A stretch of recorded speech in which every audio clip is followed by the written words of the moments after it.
All right, moving right along, we are at 4I. It's an update on examinations, CSET, RICA, and CBEST. This item is being presented by Cara Mendoza. This is an information action item. Ms. Mendoza, will you please begin? Thank you, Committee Chair Martinez. Good morning, Commission members. I sit here before you today to present an update on examinations, CSET, RICA, and CBEST in particular. I also have with me today, in case we have questions that are beyond my understanding, we have today Heather Klesch, also from Evaluation Systems, and Mike Taylor, wonderful consultant for examinations, my colleague here at the Commission.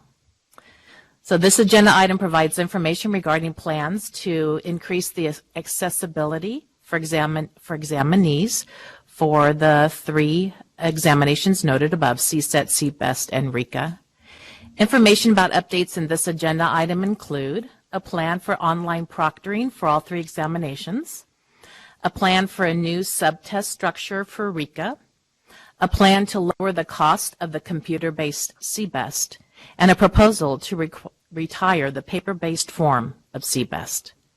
As we are all aware, and we've heard today, the COVID-19 pandemic has been challenging for our candidates and those who aspire to get into educator preparation programs. As you well know, we've talked about it in the previous agenda item that the Commission approved flexibilities last year and now today. The Governor had an executive order that provided flexibilities. While the actions taken by the Commission and the Governor provided immediate relief, the challenges to access examinations continued in the pandemic as the pandemic raged. Commission staff worked closely with the Commission's contractor, Evaluation Systems Group of Pearson, to monitor examination administration, including test site availability and rate of test examination administration. In turn, Evaluation Systems provided communications on their website to prospective examinees relative to test center openings and closings due to COVID-19. Where state and local regulations and guidance have permitted, the test centers have been open and operating and offering computer-based examinations. The one remaining paper-based examination, the CBEST, which is offered at large indoor venues accommodating large numbers of people, have not been administered in the last year. Commission staff have heard the concerns of examinees and educator preparation programs and their stories, as Commissioner Liaison Jones likes to remind us. Thank you. This agenda item outlines updates, improvements, and more cost-effective measures for those needing to retake a required examination. So let's start with CSET. Pursuant to Education Code, as Chair Sloan laid out earlier today, teaching credentialed candidates are required to demonstrate competency in the subject matter for which they are authorized to teach. Taking and passing the CSET is one of three options to demonstrate subject matter competency, and current legislation, Assembly Bill 437 CALRA, would expand upon these options. And you will hear more from our legislative division about this Assembly bill later today. To increase access to examinations, Evaluation Systems will offer online proctoring as a new mode of testing for those who need to take the CSET. The CSET multiple subjects 1 and 3, and CSET English subtests 1 through 4. We are starting with these particular examinations as these are the CSETs that are most often taken, and the Commission staff and evaluations will confer regularly regarding which additional CSETs to offer via online proctoring as the year progresses. Some CSET examinations will not be able to be offered via online proctoring, such as CSET Multiple Subjects 2 and CSET Mathematics, because these examinations require specific scannable answer sheets for responding to constructed response questions, and online proctoring does not support this feature. During monthly windows when online proctoring is offered, examinees will be able to take the examinations from the comfort of their own home via Pearson's OnView test delivery system platform. There are system checks for examinees to conduct, and pictures of home test environments will be provided, and Pearson OnView proctor will watch the examinees as the test is being administered. With this and more, Pearson OnView certifies examination security in this online platform. The very good news for this is the cost for online proctoring will remain the same for candidates and examinees as the cost is for the computer-based examination of CSET. We're quite excited to add this online proctoring choice for those who are opting to take CSET to demonstrate their subject matter competency. Next up, let's talk about RICA. Also in Response Education Code, the Commission developed the RICA, which individuals applying for initial multiple subject or education specialist teaching credential must take and pass, demonstrating that they have the knowledge and skills to provide effective reading instruction to students. Currently, candidates have the option of taking and passing either the RICA written or the RICA video performance assessment, the basic structure which has not been altered since they were developed nearly 20 years ago. Whereas other teacher licensure examinations have been organized around a subtest structure, the RICA is a single assessment that examinees must take and pass as a whole. Additionally, the RICA video performance assessment relies on collecting and submitting videos in some antiquated ways, including mailing physical media.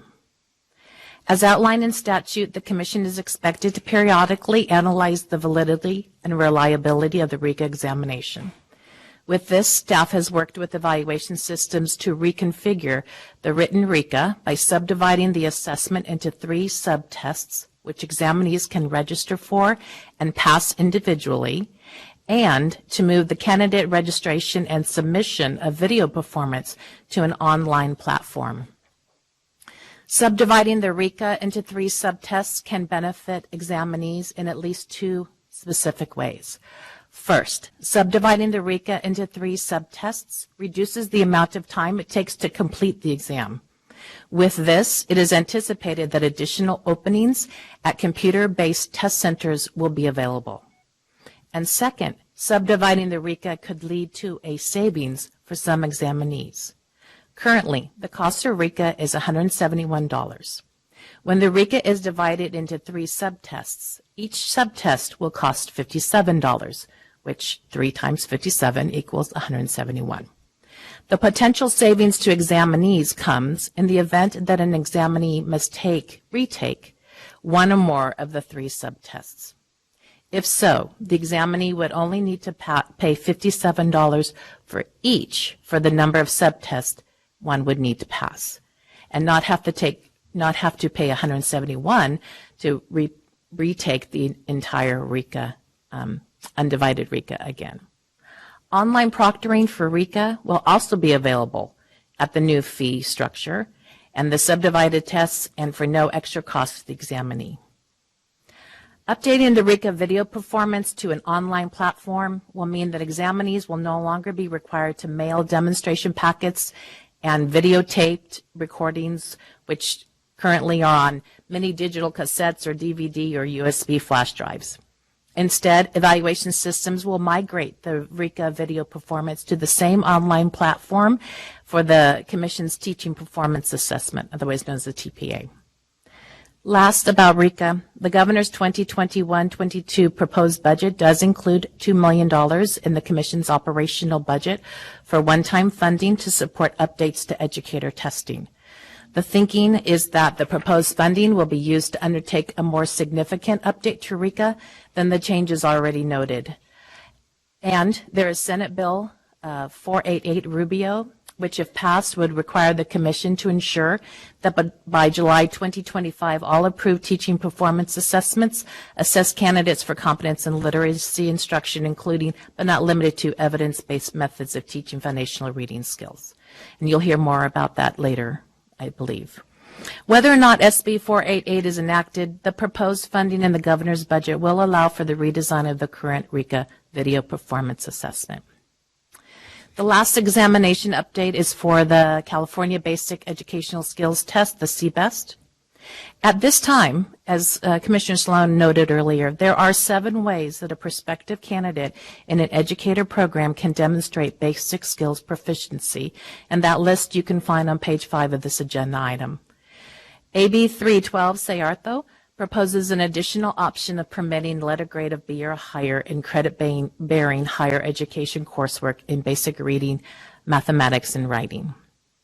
The most popular of the 7 choices to show your basic skills requirement is taking CBEST, which is offered in 4-hour blocks of time in either a paper-based format for the cost of $41, which is the cost that corresponds to the fee noted in the California Code of Regulations 80487, or in a computer-based format for the cost of $102.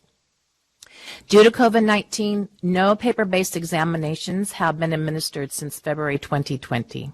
As we've heard, because the large venues have been closed due to COVID.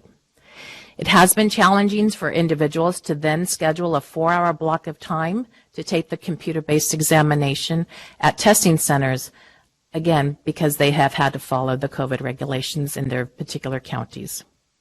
Commission staff has worked with evaluation systems to provide flexibilities for examinees. First, as with CSET and RICA, CBEST will be available for online proctoring beginning in late June. With this new option, test center availability will increase for those seeking to take a computer-based CBEST. In addition, the price of the computer-based CBEST will be reduced from $102 to $90, or $30 for each subtest in reading, writing, and mathematics. Beyond being a savings overall for the computer-based CBEST, the new fee structure has 2 distinct advantages for examinees. First, if an examinee needs to retake one or more of the subtests, the cost for the computer-based CBEST will be $30 for each subtest, not $102, which is the current total cost of CBEST. And rather than scheduling a 4-hour exam, examinees will only need to schedule the time needed to take that portion of the examination. The adjustment of the examination time will increase test center availability for other examinees. To make this last change to CBEST, current regulations stating that the fee for state basic skills proficiency shall be $41 will need to be updated. Staff is seeking direction from the Commission to revise regulations to retire the paper-based form of CBEST and the $41 fee. If needed, for those with a documented disability, the paper-based option will be available as an accommodation. With that, I thank you for your time, and it will conclude this agenda item. Thank you so very much. Okay, we will move on to public comment, and we'll open up to public comment. Recording Secretary, are there any public comments? Yes, there are. The first is Danette Brown. Please state your name and affiliation for the record.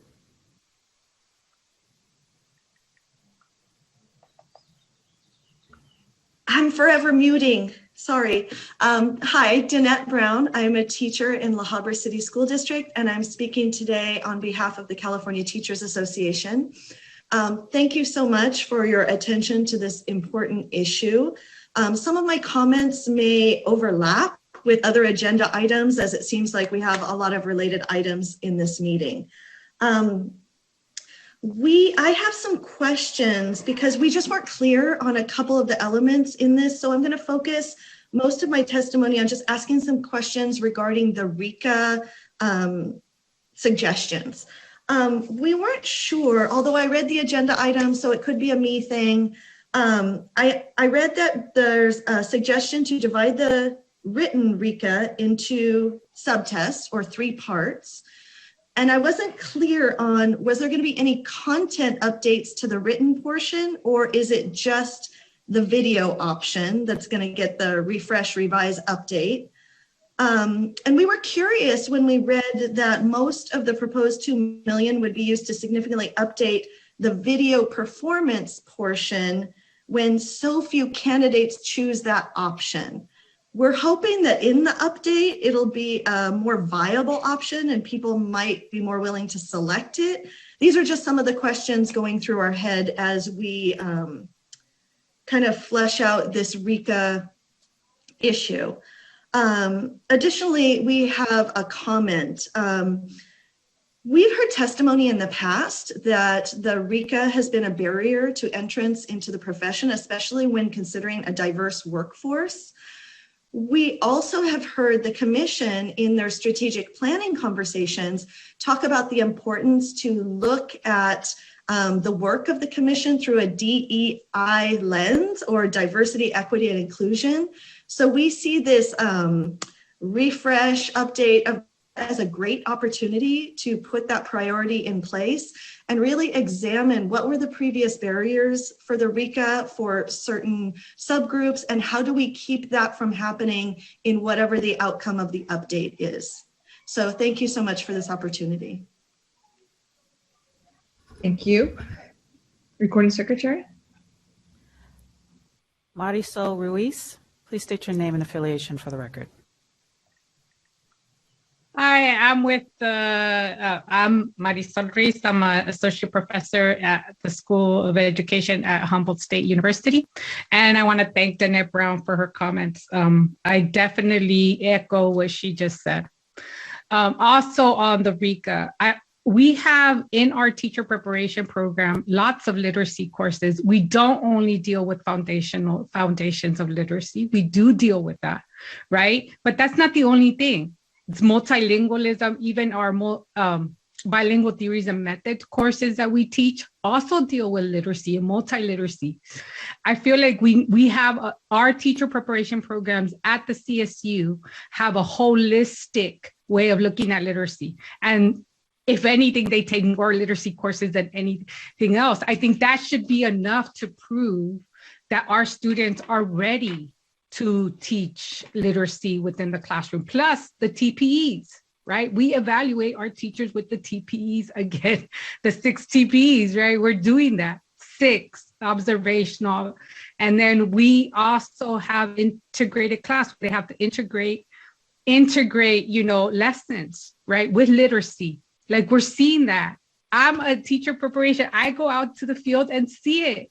I mean, I also feel like there's a lack of even believing in our profession. It's like we need someone to make sure, big brother, to make sure that we're doing our job. We are doing our job. We take great care in preparing the future of California teachers, right? We have a PhD in this. I just feel like, and it's not just me, I do it with my colleagues that are specialists in special education, that are specialists in bilingual theories and methods, that are specialists in literacy. Like we're doing this together. Why can't this be enough? Our teacher preparation program be enough to prove that our teachers are ready to enter the force, especially with our 6 observations. I want to repeat that because we do 6 official observations of our teachers where we are seeing their whole lesson. The teachers, their principals are there. I mean, they're not just getting it from one person, they're supervisors. It's throughout their program and it's through teachers and principals. I do believe that after our teachers have passed all the exams that need to pass the RICA, it has definitely been a roadblock, and the pay that they get as opposed to those who have passed everything is very different. It's making them struggle financially. So I also think that we need to keep those things in mind. So I urge you to not support that bill and to make sure that we eliminate that and believe in our teacher preparation courses that we are doing our job. Thank you so much, Dr. Ruiz. Recording Secretary. Lexi Lopez, please state your name and affiliation for the record. Good morning, this is Lexi Lopez speaking on behalf of EdVoice. EdVoice supports the Commission staff recommendation to divide the RICA into 3 parts. This action does not require statutory authority and would be candidate friendly, allowing those who may be struggling to retake a single section and pay a partial fee, in contrast to current practice requiring a full retake of the exam and payment of the full fee. EdVoice also recommends the Commission direct the vendor to produce a more robust score report of all candidates' performance to help direct their further preparation and remediation for any part of the assessment they did not pass. The goal is to have success for all and make sure candidates have the tools necessary to be successful in the classroom with all their students. Dividing the RICA into 3 parts and providing meaningful, transparent score reports would significantly help candidates and the Commission achieve this goal. Thank you for the opportunity to provide feedback. We appreciate you providing feedback. Recording Secretary? We have no additional requests for public comment. Okay. Then I will move to close the public comment period for this item. And we will move to taking commissioners' questions or comments on this item as well. So commissioners, just raise your hand, wave your hands, whichever one you would like, and I'll call on you. Commissioner Wall? Well, I was really pleased to see this item, and especially given the comments that Chair Sloan made earlier about what we can do within our statutory expectations, right? There's a certain set of things that we have to do in terms of testing. And so to see the efforts that are being made within that, I think is a great step. I think it's thoughtful. I think it helps to reduce some barriers in ways that we can currently engage in reducing barriers by making subsection of tests and reducing costs. And while there may be hopes to do additional things, I think that it's a really good first step, and it's in a thoughtful way to work with the dynamics that we have. And I also want to I know that there's these bills in front of the legislature which might change things, but even without that, to look at the performance nature of the RICA, I think is also a really great step to try to create another viable way within the statute to think about addressing some of the challenges we've seen with the public comments have adequately and nicely described in terms of the RICA. So I think this is a good step forward. Great. Thank you so much. Other questions or comments from commissioners? Yeah, I know you guys are getting tired of me. We're at 4I. So, okay, Commissioner Sloan. So I want to acknowledge and again thank the people who came to speak to both this item and the previous item, because this is a great concern and it's a big part of our preparation system. And I think I want to emphasize again that where we have been moving and where we need to be thinking as a commission is how do we ensure that our new teachers have understand subject matter in a way that they need to for teaching. We may not have that perfect right now. I think this is something that we will be continuing to explore. But what we have been able to do is offer multiple ways of having candidates be able to demonstrate that competence. We've had a lot of anecdotal evidence. Let's just talk about subject matter for a minute here. A lot of anecdotal evidence to say that people who go through subject matter preparation programs gain a great deal of knowledge and understanding in their content that they can then bring to understanding how kids think about the content and then how they teach the content. That's different than if they're sitting at home studying on their own to pass a CSET exam. At the same time, we believe that candidates, or I believe, that people who have gone through an academic major related to the content area, let's say mathematics, and have studied intimately the content, will probably know that content better than somebody who has not.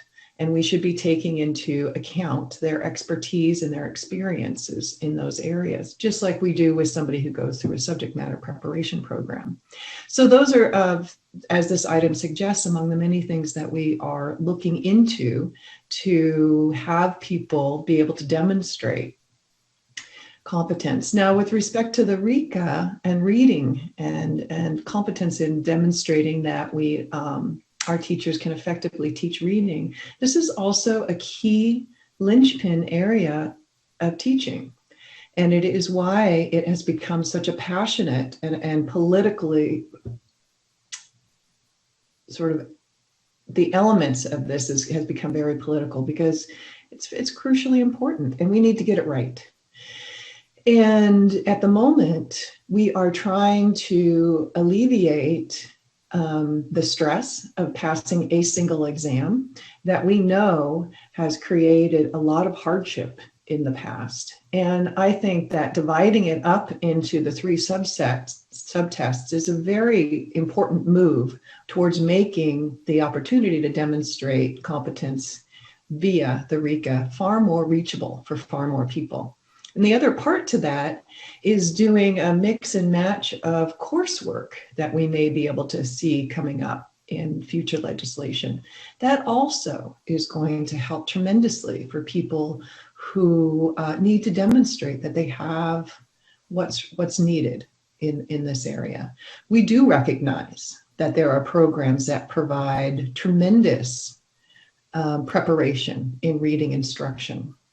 And at the moment, we are required by the legislature to ensure that it's demonstrated in particular ways. And in future, if current legislation passes, that will be part of a performance assessment so that it'll be more authentic, that we can understand how a teacher in practice is demonstrating their ability to effectively support students in their literacy development.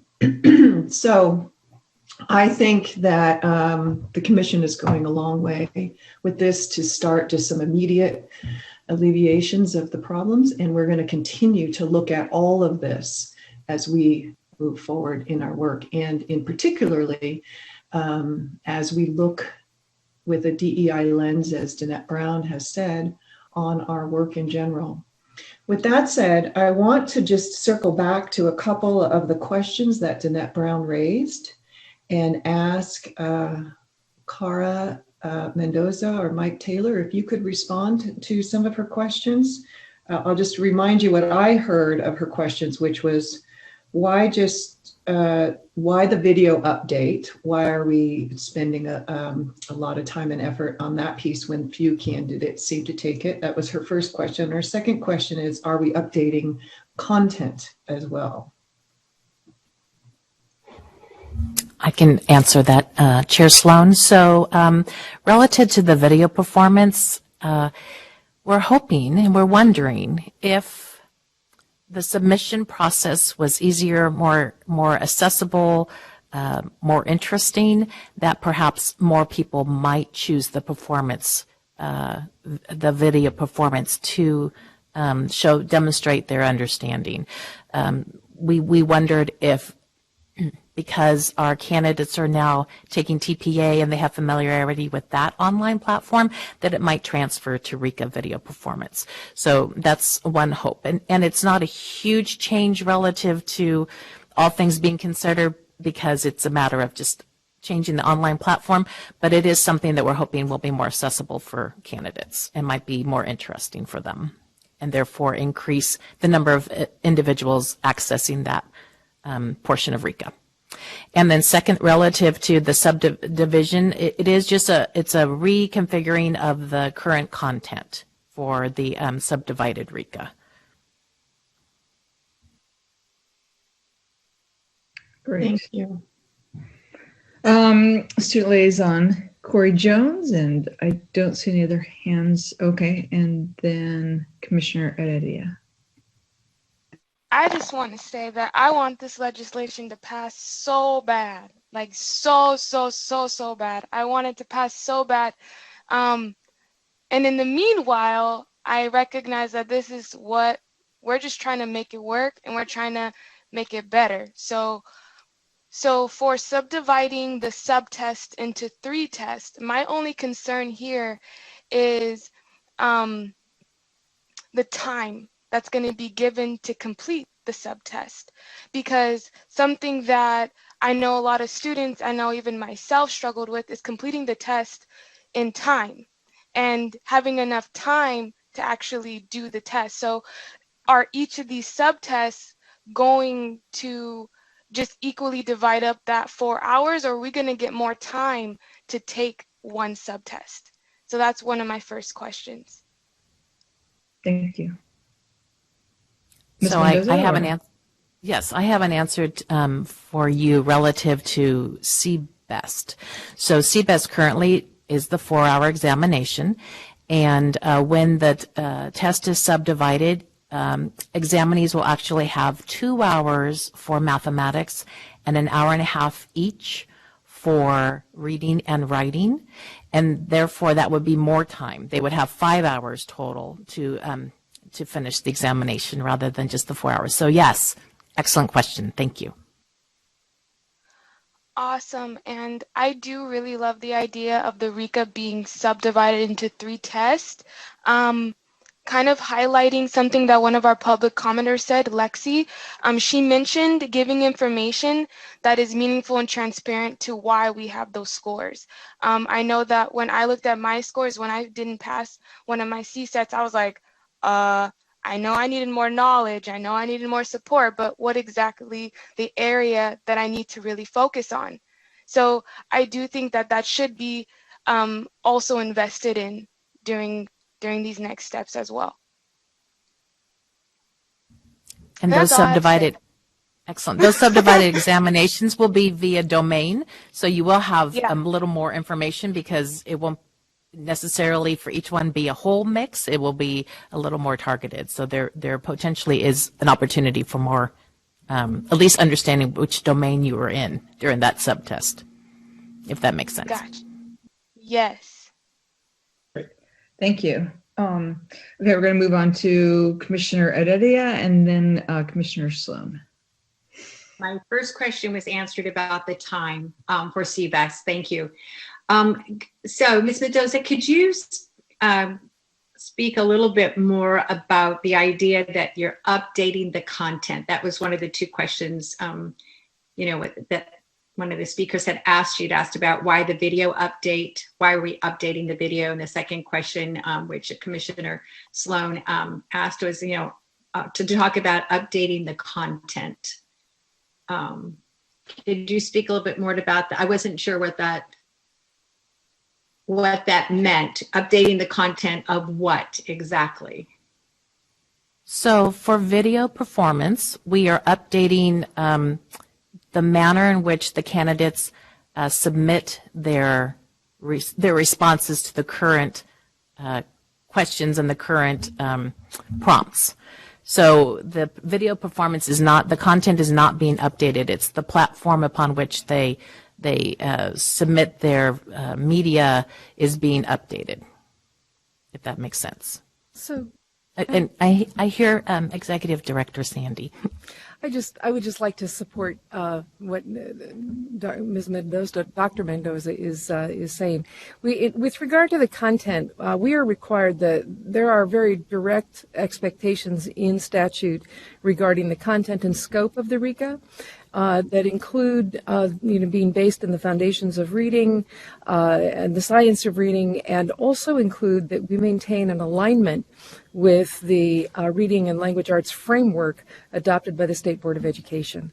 So we are beginning the process of getting a review of the current specifications for RICA underway with an eye toward both the research that undergirds the science of reading, making sure we're current with respect to that in the specifications, and in bringing it into alignment with the current framework, which has not been done yet to the specifications that undergird the RICA, the test specifications that on which the RICA is based, and which the RICA are required to test. So that will have, we would expect, some impact on the content of the RICA, maintaining, as the statute requires us to, an alignment to both the research that underscores the science of reading and the framework itself.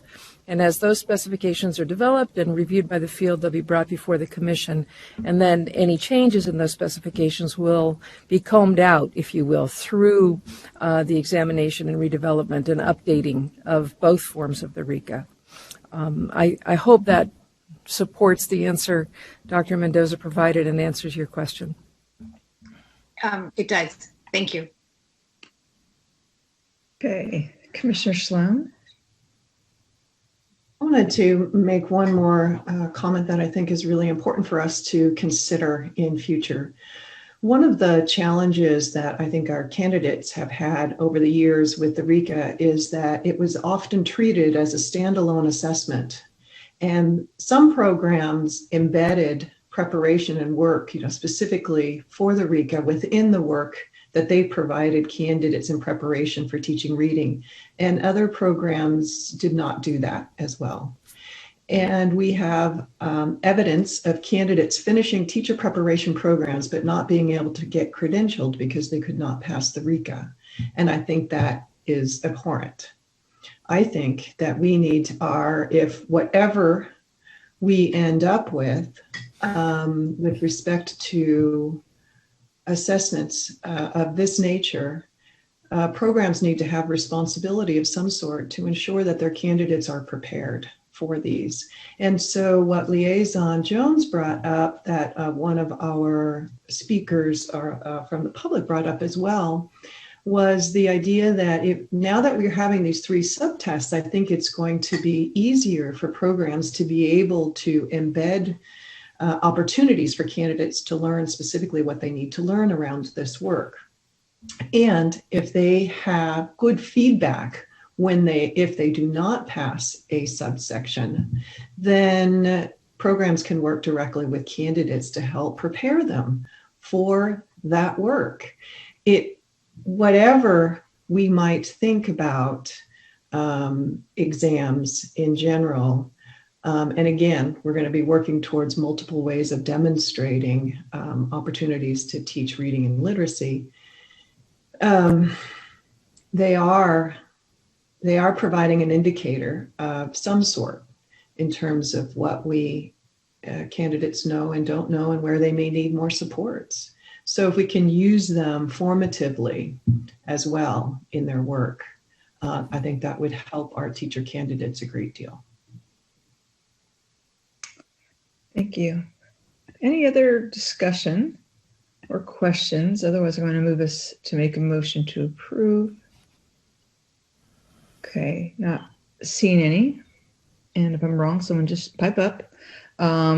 This is the information action we need to take, okay? Do we have a motion to direct staff to revise regulations to retire the paper-based form of the CBEST and the $41 fee?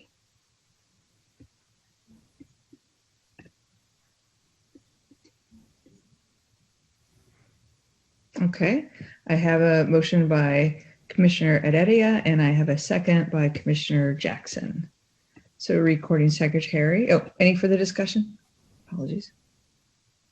Okay. Will the recording secretary call for the vote? Each member please respond with aye, nay, or abstain. Jose Cardenas. Aye. C. Michael Cooney. Aye. Michael Direttore. Aye. Marisol Direttore Escobedo. Aye. Megan Gross. Aye. Johanna Howick. Aye. Susanna Radia. Aye. Harry Jackson. Aye. Bonnie Clark. Aye. Jim Marks. Aye. Monica Martinez. Aye. David Simmons. Aye. Tina Sloan. Aye. Motion carries. Great. Thank you, CTC, Dr. Mendoza, and Mike Taylor. Thank you guys very much. For the commission, we're going to move on to item 4J, the final item. So we're in our home stretch. Item 4J is draft subject matter requirements for art, music, and multiple subjects, updated to align with the 2019 California Art Standards for Public Schools. This item is being presented by Mike Taylor, so he will stay with us. It's an information action item. Mr. Taylor, will you begin? Yes. Hello, commissioners. This last item, as was mentioned, is about subject matter requirements, this time for single subject art and music credentials, as well as some revisions to the SMRs for the multiple subject credential. for the area of arts for the Commission's review and input. And ultimately, we're hoping that you'll direct us to move on to a field review for content validation. As we've discussed a little bit today, and as you know, the Education Code requires that all of the Commission's subject matter standards, such as the SMRs and all of the exams that measure them, be aligned with the academic content and performance standards for students in PK-12. In January 19th, the State Board of Education adopted new California arts standards for public schools, and staff began working with our examinations contractor to revise the SMRs for single subject art and music credentials and the applicable portions of the SMRs for the multiple subject credentials.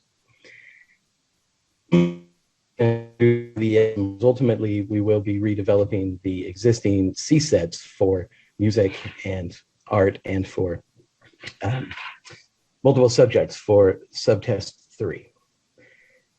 The subject matter requirements are content-based standard statements that describe the specific content knowledge required for an individual to begin work as a teacher according to the credential that they've earned. They're developed by California educators, and they exist for each of the preliminary multiple subject and single subject content areas for which the Commission is teaching credentials. The SMRs also represent the entirety of the knowledge to be measured by the CSETs. So they describe every piece of knowledge for each content area that may or may not be measured on any of the CSETs. And they also represent the knowledge, skills, and abilities that candidates need to be able to demonstrate within Commission-approved subject matter waiver preparation programs, and they're the skills that need to be assessed by those programs. The Commission has a process, industry standard process is kind of the term we use, for developing subject matter requirements and examinations, and that process is laid out for you once again, starting on page 3. We're currently at stage 5 in this process, the review and approval of the SMRs by the Commission, and just prior to content validation by the field. The Commission's customary practice when developing subject matter requirements is to use advisory panels of California content experts to advise the Commission. And the subject matter advisory panel members who participated in drafting the subject matter requirements that are in the appendices are listed in tables 1, 2, and 3 in the agenda item. In addition to subject matter advisory panels, the Commission also has a bias review process that these SMRs go through. The Commission obviously has interest in making the examinations accessible to the entire population of California educators. We don't want anyone to feel like they're not able to demonstrate their ability on these exams. But in addition, and related to that, we really have an interest in reliably measuring the ability of all examinees as accurately as possible. And to do that, we want to reduce measurement error. And having a bias review committee review all these materials to try to catch anything that might potentially be a problem for some groups of students versus others ahead of time is really important for minimizing measurement error, to make sure that we're accurately and reliably measuring candidates' actual abilities.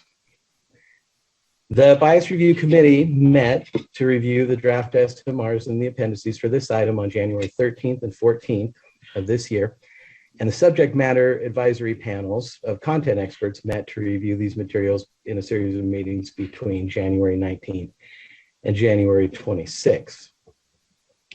Staff requests that the Commission review the draft SMRs for art, music, multiple subjects, and direct staff to move the draft SMRs forward to a content review by the field. If the Commission votes to do so, we will proceed working with our examinations contractor to a content validation study of the draft SMRs, and we will bring them back to the Commission to look at in August to see the results of the content validation study and for ultimate approval of the final SMRs. That's the whole story on this item, and I'm happy to answer any questions if you have any. Thank you so much. I appreciate that. We will now open for public comment. Recording Secretary, are there any public comments? There are no public comments on this item. Thank you for checking on that. With that, the public comment period for this item is now closed. Do commissioners have any questions or comments on this item?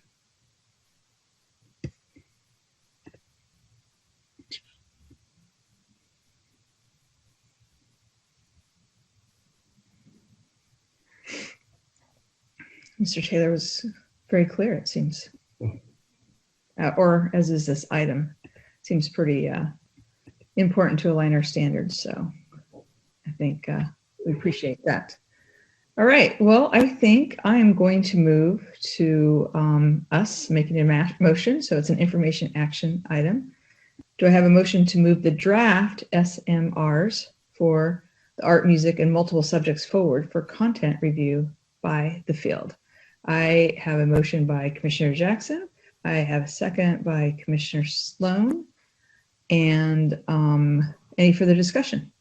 Commissioner Sloan, was that a second, or do you have a question? Yeah, that's a second, but all I want to say is, just because we haven't made any comments on this particular item, yay for the arts and the music. I'm so glad we are paying attention to this, and I look forward to all of our work on this in the future. So thank you, Commission staff, for doing this. Yeah, I second the yay, and for, again, aligning them to the other standards. So thank you so much for that. Okay, with our enthusiasm for the arts and music and multiple subjects, I have a motion and I have a second. So we will move for a vote. Will the recording secretary call for the vote? Each member please respond with aye, nay, or abstain.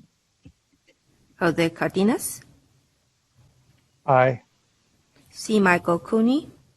Aye. Michael De La Torre. Aye. Marisol De La Torre Escobedo. Aye. Megan Gross. Aye. Johanna Harwick. Aye. Susan Aradia. Aye. Harry Jackson. Aye. Bonnie Clark. Aye. Jim Marks. Aye. Monica Martinez. Aye. David Simmons.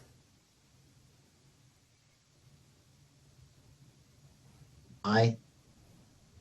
Tina Sloan. Aye. Motion carries. Thank you, Mr. Taylor. And now the drum roll, having no additional items. I adjourn the Educator Preparation Committee. Thank you to Commissioner Martinez. You certainly earned your keep over the last 2 days. This is why you get paid the big bucks, I'm guessing. That's right. Just let the governor know. All right.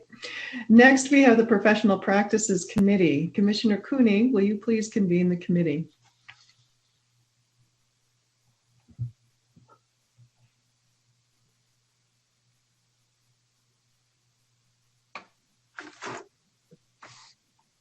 I will convene the Professional Practices Committee for the April 2021 meeting. The committee only has one item today. If there are members of the public that wish to speak on this item, please email your request to comments@ctc.ca.gov or call 916-322-6253. Please make sure the request includes your full name, phone number if participating through the phone only, your affiliation, and the agenda item number and title. Make sure the name you provide matches the name used to join the meeting. At the appropriate time, the meeting host will change the individual's permissions and ask that they turn on their camera and unmute their microphone to share their comment. At the conclusion of the speaker's comments, the meeting host will remove the individual's permission and their camera and microphone will be disabled. Item 5A is the workload report of the Division of Professional Practices. The Division Director, Gil Gonzalez, will present this item. Mr. Gonzalez. Good afternoon, Commissioners. Can you hear me? It's fine. We can. I was having computer difficulty yesterday, so just asking. The Commission's dashboard reports on 6 key measurements in line graph form, showing both current year numbers as well as prior numbers for comparison purposes. And sorry. The following numbers reflect the January 2021 totals. The total cases are the number of open cases within DPP, including cases in the intake unit, before the Committee of Credentials, pending before the Commission, and administrative hearings.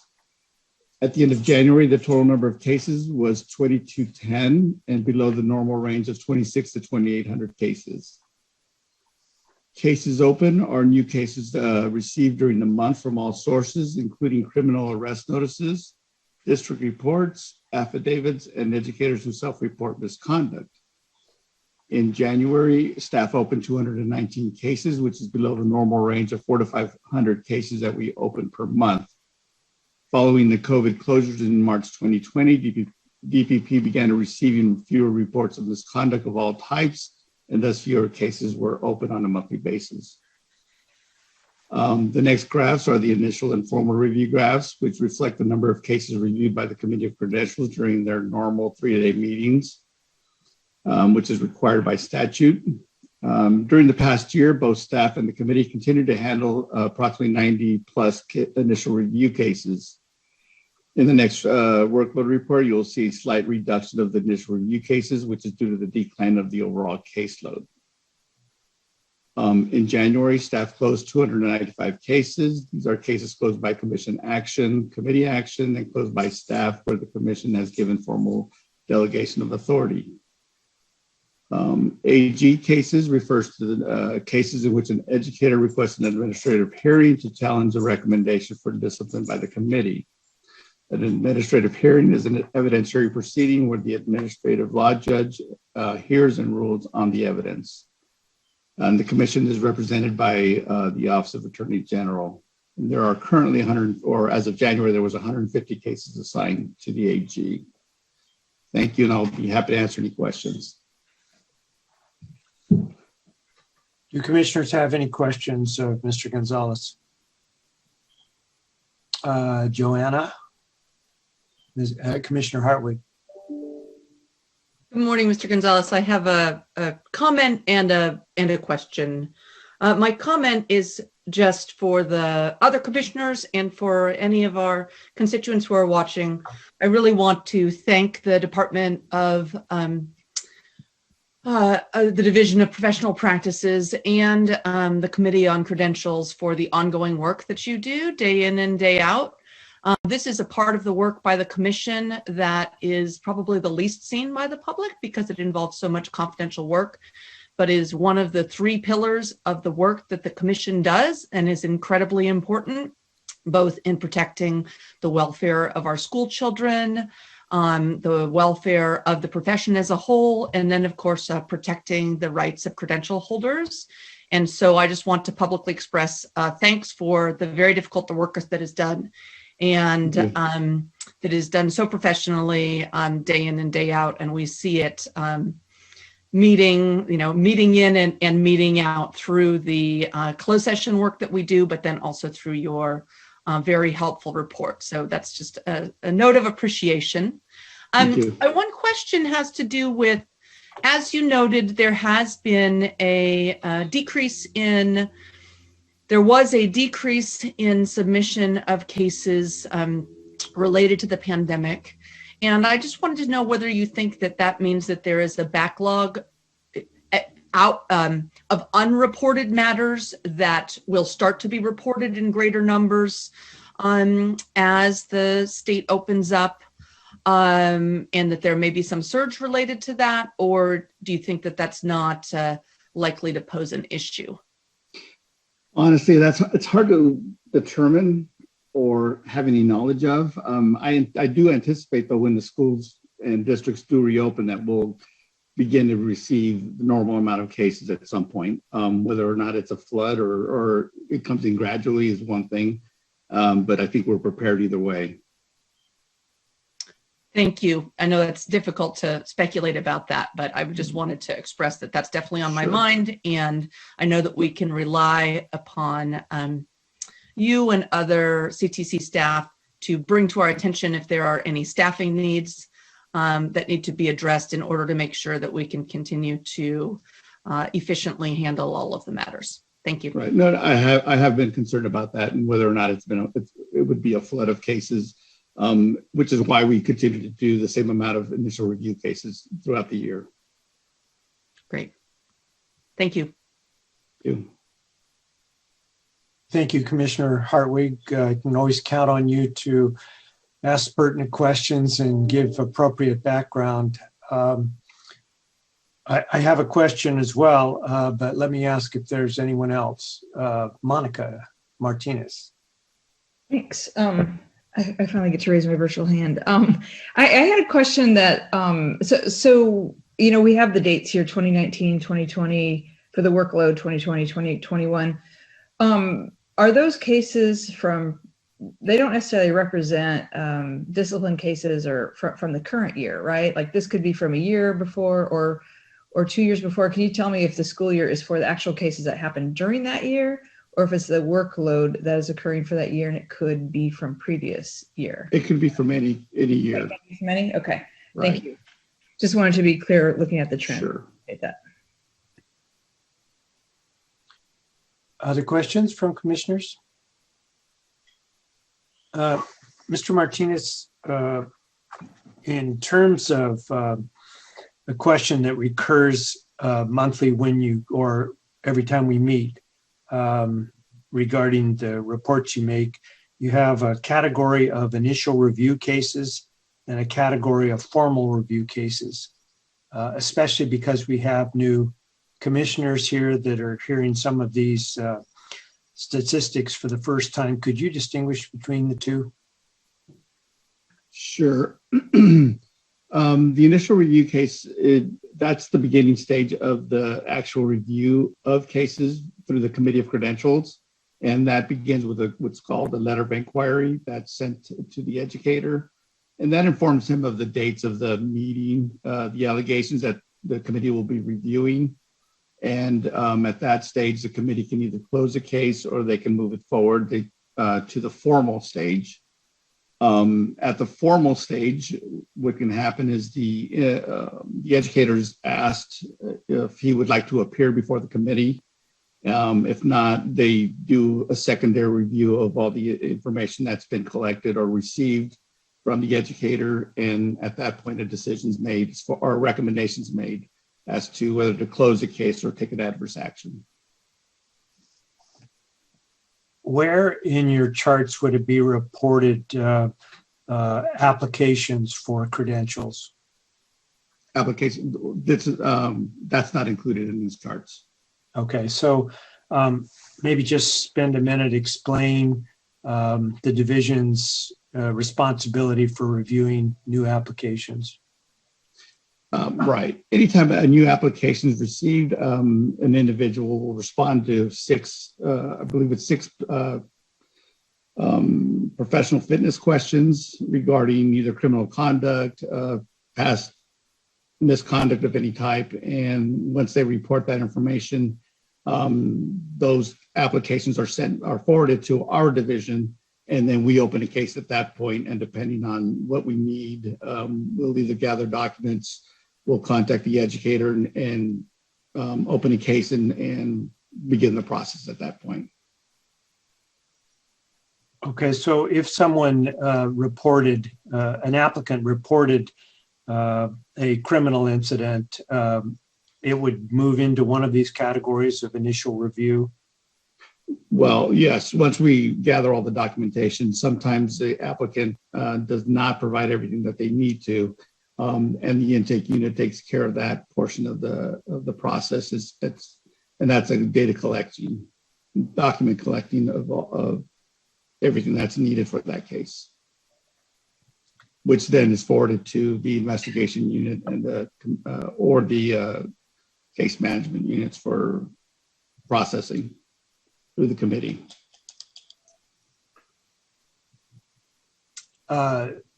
Commissioner Heredia. Yeah, I just have one question. So when a case is closed, how long is it before the individual is notified? If it's through the committee, they're notified a week later. Okay. It takes time to process out all the cases at that point. Okay. Thank you. Mm-hmm. Recording secretary, do we have any public comment on this item? No, we do not. Okay, commissioners. This is an information item. We do this every meeting as a result of concerns way back in the past where the commission got behind on its caseload, and it's our responsibility as commissioners to keep an eye on this. And thanks to Mr. Gonzalez and his division keeping us up to date, we can tell if there are problems and react accordingly. Thank you very much, Mr. Gonzalez, as always. We appreciate your support. Thank you. With that, I will conclude the item 5A, Division of Professional Practices, and return the meeting to our chair. Thank you, Commissioner Cooney and Mr. Gonzalez, for your work on that. All right, I'd like to reconvene. I'd like to next ask Commissioner De La Torre Escobedo to open the Legislative Committee. Will you please convene the committee? So I now convene the April 2021 meeting of the Legislative Committee. The committee has 2 items before it today. If there are members of the public that wish to speak on this item, please email your requests to comments@ctc.ca.gov or call 916-322-6253. Please make sure the request includes your full name, phone number, if participating through the phone only, your affiliation, and the agenda item number and title. Make sure the name you provide matches the name used to join the meeting. At the appropriate time, the meeting host will change the individual's permissions and ask that they turn on their camera and unmute their microphone to share their comment.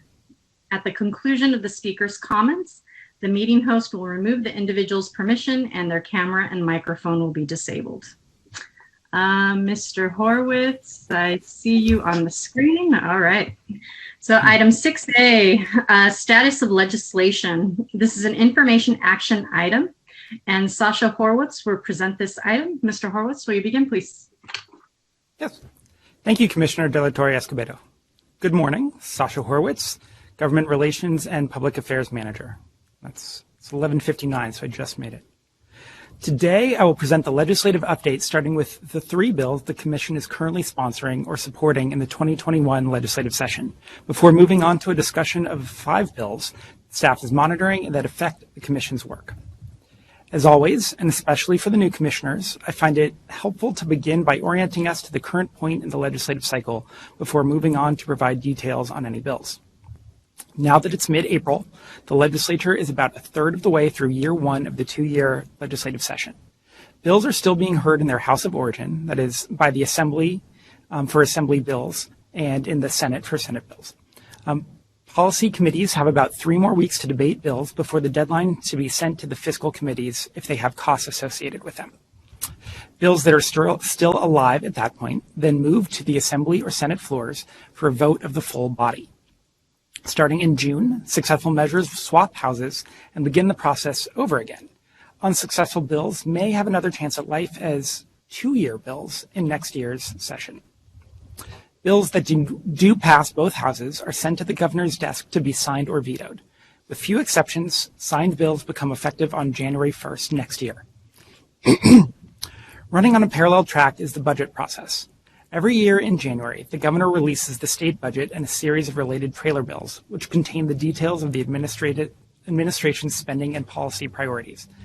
The budget is sent to the legislature for debate by the budget committees. In May, after the state updates its fiscal projections for the year, the governor must submit a revised budget. This May revision can be substantially different from the January budget due to changes in the state's fiscal landscape, actions taken by the legislature, or political considerations. The final budget must be passed by the legislature by June 15th, and once signed by the governor, becomes law on July 1st, 2021. Shifting to the Commission's legislative package, I'm pleased to report that the Assembly Education Committee has passed both of your sponsored bills and the Commission's supported bill. Even better, they've not faced any opposition. The first Commission-sponsored bill I'll discuss is AB 320, Teacher Preparation Programs Regionally Accredited Institutions, which we call the Pre-Accreditation Bill. It's being carried by Assembly Member Jose Medina of Riverside. AB 320 is a simple measure that streamlines the definition of a regionally accredited institution of higher education throughout the Commission's sections of Education Code. Currently, statute contains a patchwork of different terminology that can be open to misinterpretation, and the bill will ensure there is uniform language throughout statute. Under current law, all teacher candidates must have a degree from a regionally accredited institution of higher education. AB 320 allows the Commission to recognize that a degree conferred by an institution in the process of being accredited by a regionally accredited body, such as WASC Senior, will be considered valid for credentialing purposes once the accreditation is successfully completed. Since the regional accreditation process can take more than 5 years, this closes a loophole that has prevented students who graduate from a pre-accredited institution from being eligible to become teachers just because they happen to graduate before the institution and program of study completed the regional accreditation process. AB 320 passed out of the Assembly Education Committee on consent with no opposition. It will be heard in the Assembly Higher Education Committee next week. The Commission's other sponsored bill, AB 437, Teacher Credentialing Subject Matter Competence, is being carried by Assemblymember Ash Kalra of San Jose. This bill would give candidates more flexibility to meet a credential's subject matter requirements. Under current law, a candidate must either take and pass the CSET or complete a campus-based subject matter program. This bill would expand those options, and I will discuss this bill in more detail as part of Item 6B analysis of bill. AB 437 also passed out of the Assembly Education Committee on consent with no opposition. It is currently in the Assembly Appropriations Committee. Next is AB 312 by Assemblymember Kelly Sayarto of Murrieta, which the Commission is supporting. AB 312 gives candidates more flexibility to meet the basic skills requirement by allowing for the use of college-level grades of B or higher in place of the CSET exam. These grades would need to satisfy the same domains of basic reading, writing, and mathematics as the existing requirements. Under current law, candidates must verify proficiency in the basic skills of reading, writing, and math prior to being recommended for a preliminary credential. While most use the CBEST exam to meet this requirement, other alternatives already exist in statute. This measure follows the same approach as the subject matter bill by keeping the existing requirements in statute, offering a new performance-based option in addition to the existing test-based assessments, and adding the ability to mix and match from all available options. AB 312 passed out of the Assembly Education Committee 6-0 with 1 abstention and is now in the Assembly Appropriations Committee. On a related note, the language of the subject matter bill and the basic skills bills are written into the education budget trailer bill. If the language remains in the budget when it is signed in June, both the subject matter and basic skills proposals will go into effect on July 1st of this year instead of January 1st of next year.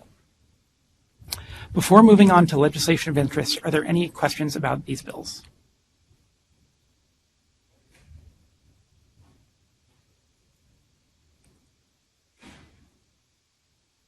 All right, hearing none, I'll keep going. Staff is closely monitoring 5 bills this year.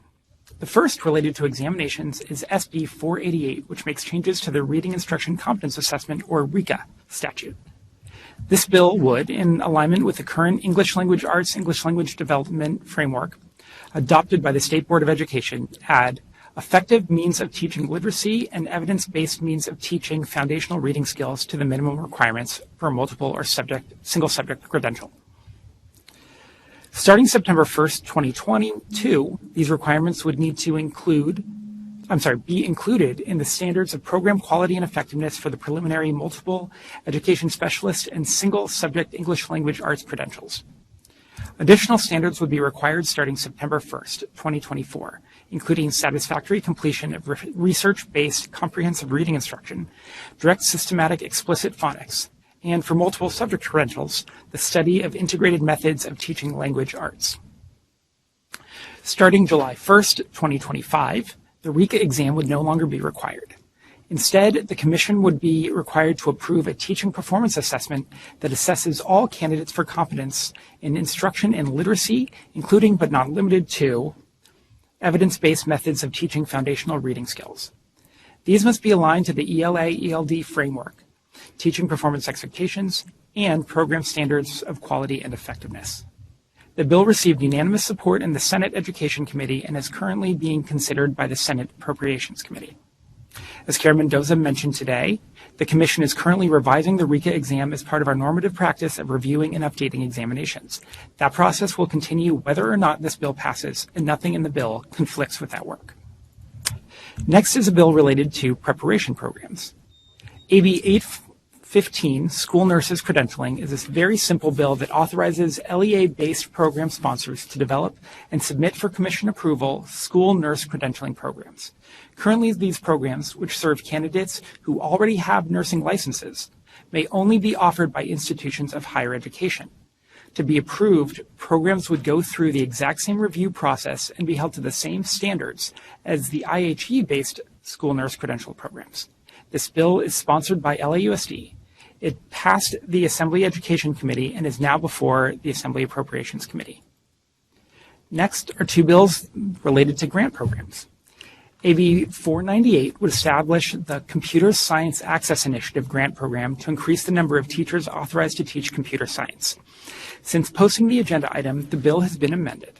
The Commission, not the Department of Education, would now have the sole responsibility for administering the grant program instead of doing so in collaboration with the department. The author has also requested an appropriation of $15 million with the goal of supporting 10,000 individuals to complete supplementary authorizations or professional development over the next 5 years. AB 498 has passed the Assembly Education Committee and is now before the Assembly Appropriations Committee. AB 520 would establish the California Diversifying the Teacher Workforce Grant Program to be administered by the State Department of Education. The measure is sponsored by the State Superintendent of Public Instruction, Tony Thurmond, and seeks to develop new or expand existing programs geared toward recruiting and retaining teachers, especially male teachers of color. At this time, the bill does not have a specified grant amount attached to it. AB 520 received unanimous support in the Assembly Education Committee and is currently before the Assembly Appropriations Committee. Lastly, SB 692 would add a new least restrictive environment indicator to all districts' local control and accountability plans, or LCAPs. Until last week, this measure required the Commission to collaborate with the Department of Education on a survey of topics related to pupils with disabilities. However, recent amendments have removed that provision. This concludes my presentation on item 6A, and I'm happy to answer any questions. Okay, thank you, Mr. Horowitz. We will now open for public comment. Recording Secretary, are there any public comments? Yes. First up is Shilpa Ram.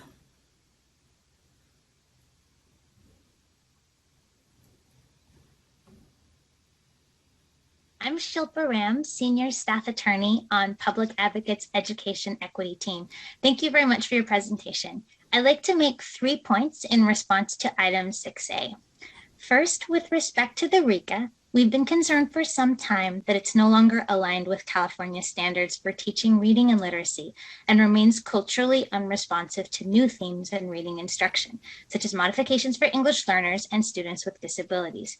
Plus, the RICA has not been shown to predict effectiveness in the classroom. Given the decline in enrollment in teacher preparation programs that we were discussing yesterday, and the difficult hurdle that tests such as the RICA can present, as we heard in the powerful public comments for item 4H today, we support SB 488. We are in favor of replacing the RICA and recommend a renewed focus on coursework-based pathways and authentic performance assessments. Secondly, we support AB 312 and greater flexibility for candidates interested in entering the teaching profession. We're concerned that California's testing policies have contributed to the dwindling teacher pipeline. We believe that exempting teacher candidates from the basic skills proficiency test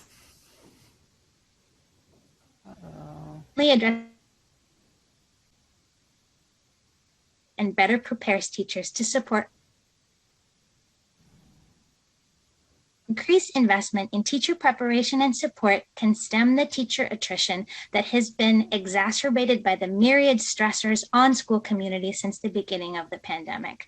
For this reason, Ms. Ram, I'm sorry to interrupt. Your volume cut off for me. Was that the same for everybody else? Okay. Like the last 20 seconds or so, it was just jumbled. You can maybe repeat that? Absolutely. Thank you so much for letting me know. I'll back up. Hopefully this is okay.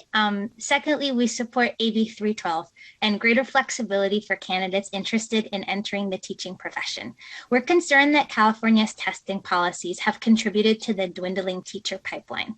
We believe that exempting teacher candidates from the basic skills proficiency testing requirement and offering them coursework-based pathways not only addresses California's acute teacher shortage, but increases teacher diversity and better prepares teachers to support all of California's students. Finally, we believe that an increased investment in teacher preparation and support can stem the teacher attrition that has been exacerbated by the myriad stressors on school communities since the beginning of the pandemic. For this reason, we support AB 437. A greater focus on coursework-based pathways promises to reduce barriers to entry for teacher candidates by streamlining licensure requirements and creating multiple avenues for the demonstration of subject matter competency. We really appreciate the work the Commission is doing to increase access for students and promote greater recruitment and retention of teachers in California. Thank you for your thoughtful and inspiring discussions the last few days and for the opportunity to offer our perspective. Thank you, Ms. Ram. Recording Secretary, any other public comments? Brian Johnson, please state your name and affiliation for the record. Afternoon, my name is Dr. Brian Johnson, and I represent the Los Angeles Unified School District in the role of Director of Certificated Workforce Management in our Human Resources Division, and I'm grateful to once again be able to make public comment today. Now, there are many bills in this legislative cycle that are of interest to us and to all stakeholders who are committed to ensuring that schools, districts, and local education agencies are able to recruit, retain, and train outstanding teachers who are committed to serving our school communities. Assembly Bill 437 and Senate Bill 488, for example, both seek to offer flexibilities that break down some of the barriers to effective recruitment and retention while maintaining a commitment to teacher quality. Of particular interest to the Los Angeles Unified School District, and we believe many of the other districts and county offices of education throughout the state, is Assembly Bill 815, authored by Assemblymember Luz Rivas and sponsored by Los Angeles Unified. This bill, if passed, would provide clarification within the statute to permit the Commission to consider proposals from local education agencies to operate services credential programs, specifically the CLEAR School Nurse Services Credential Program. This bill would not require the Commission to approve such proposals, but rather would grant the explicit authority for the Commission to consider and approve such proposals, given that they meet or exceed the Commission's standards for such programs. As commissioners and other stakeholders may be aware, there is an acute shortage throughout the state and of the country of not only qualified registered nurses, but of school nurses as well. This bill would provide LEAs with an additional means to recruit, train, and retain qualified school nurses by providing access to these programs beyond the limited programs currently in existence. In Los Angeles Unified, we employ over 400 school nurses. Nearly half of our school nurses are currently serving under a preliminary credential, and more than 80% of those nurses are not yet enrolled in any of the 4 currently approved IHE-based programs. We surveyed our nurses, and the overwhelming majority of these employees expressed a keen interest in participating in an LEA-based program. We make this comment today in the hope, should this bill be signed into law, that we will continue to be able to work collaboratively with the Commission and other stakeholders to meet the needs of our students, our families, and of our communities. I thank you for your time and for the opportunity to make this comment today. Thank you.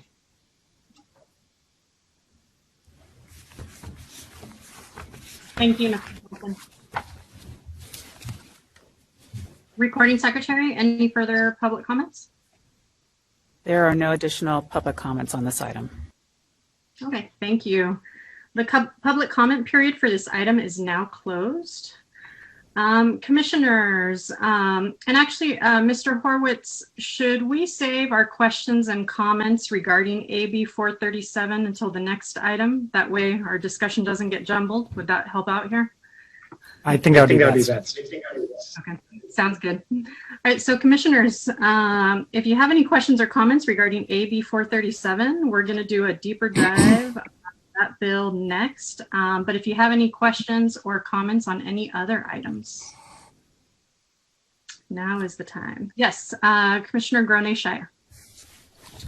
Not a question, just a comment to thank Mr. Horowitz for once again a really clear and compelling presentation.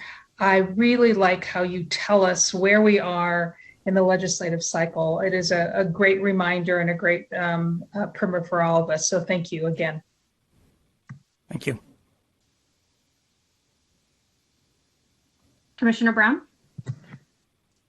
I have a question about AB 498 and 692. Mr. Horowitz, the implication there, and I'm trying to be on 3 laptops at once, so I'm a little distracted, but the idea that CTC would be the sole, seemed like in both of those there was some connection between the CTC and the CDE that either was changed. Can you just clarify that for me? Yeah, happy to. AB 498 had originally been written so that the commission would administer the grant in collaboration with the Department of Education. But amendments have been changed to make it clear that the grant would only be administered by the commission. On AB 692, while this bill doesn't really fall into the purview of the commission, there had been included a survey component that would have been administered by the Department of Education in collaboration with the commission. The author has opted to amend the bill to take out that survey altogether. So actually going forward, this bill probably would not be considered in our purview. Okay, thank you.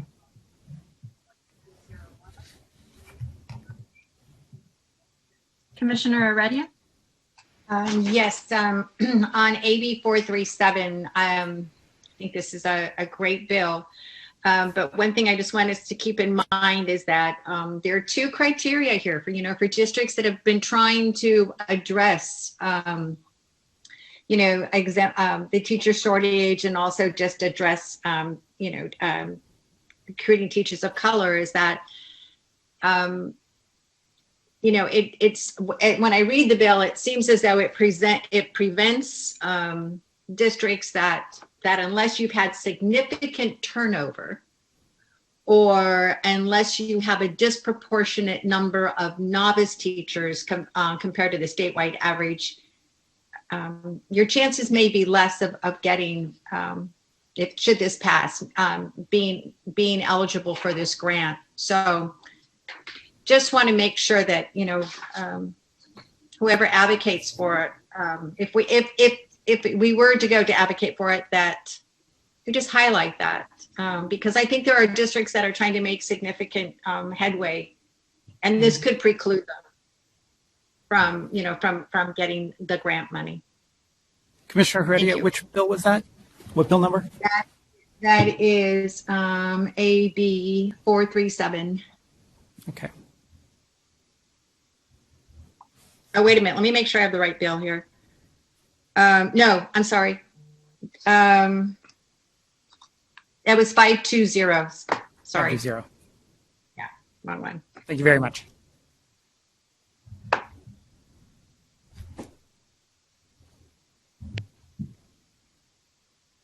Commissioners, any further discussion or comments before we move on?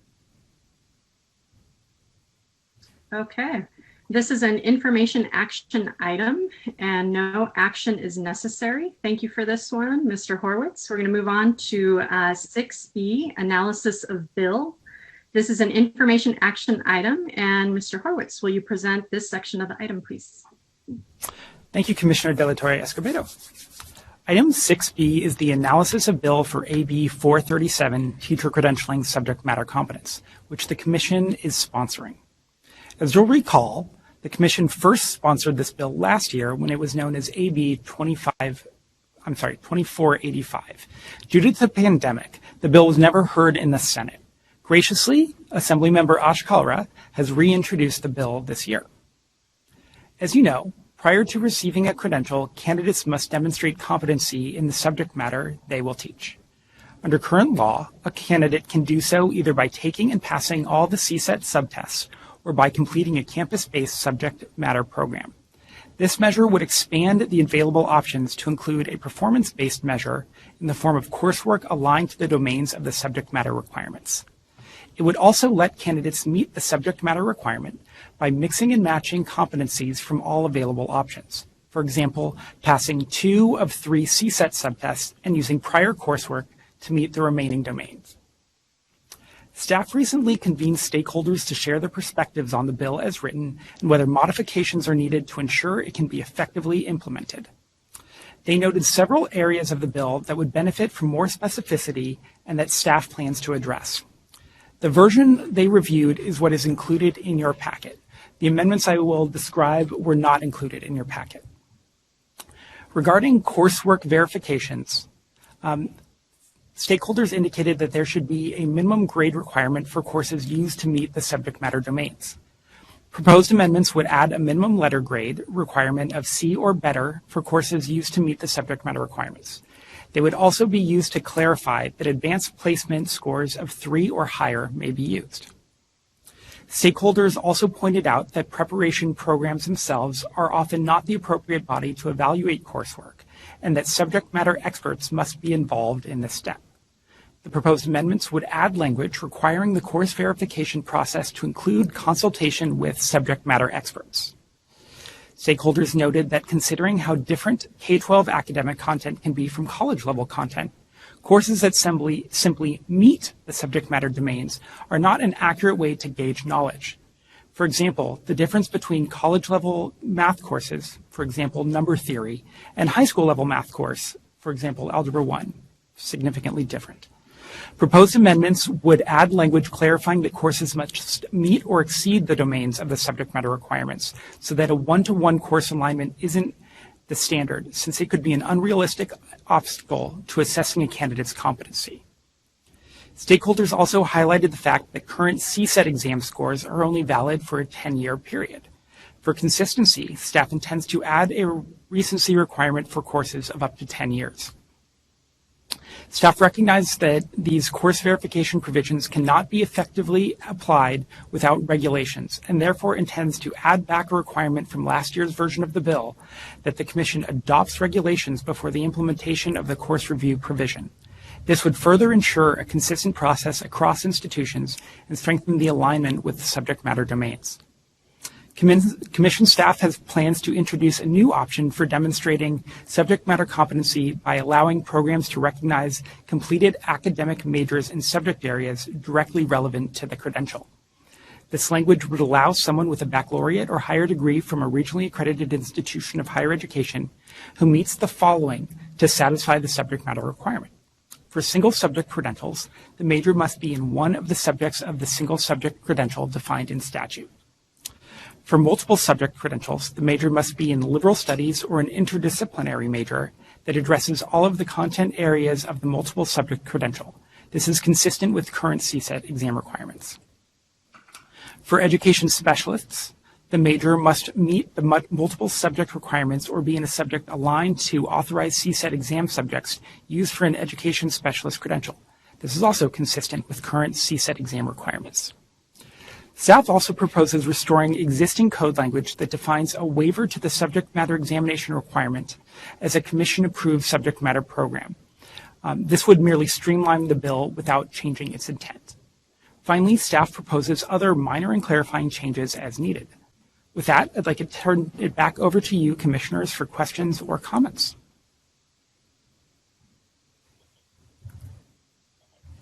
Okay, thank you, Mr. Horwitz. We will open this up for public comment. Recording Secretary, are there any public comments? There are no public comments. Okay, the public comment period for this item is now closed. Commissioners, any questions or comments on this item? And we will start off with Commissioner Simmons.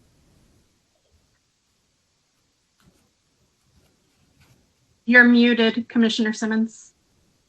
I want to thank you for putting this out so clearly, because it really does, it clarifies what it is that the bill currently says and what the amendments proposed are. So I have three questions or comments. And the first one is, I would like would it be possible for staff to look into how AB 437 will impact demonstration of language competency for bilingual authorizations?